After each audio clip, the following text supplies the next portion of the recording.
வெண்பருத்தி நூலெடுத்து வாய் வெடிச்ச பூவெடுத்து நான் அணிஞ்சிட தொடுத்து வச்ச நடினமான மாலை இது.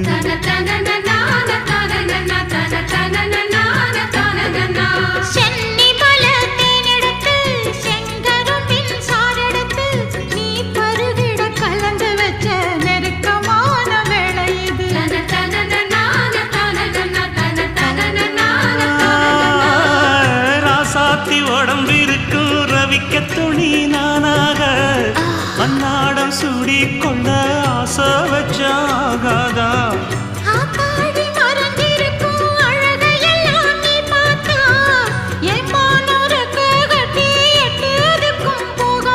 அடிச்சி சக்கரையே எட்டி நீயும் நிக்கிறையே நான் ஏங்கி ஏங்கி பார்க்கிறப்போ ராமி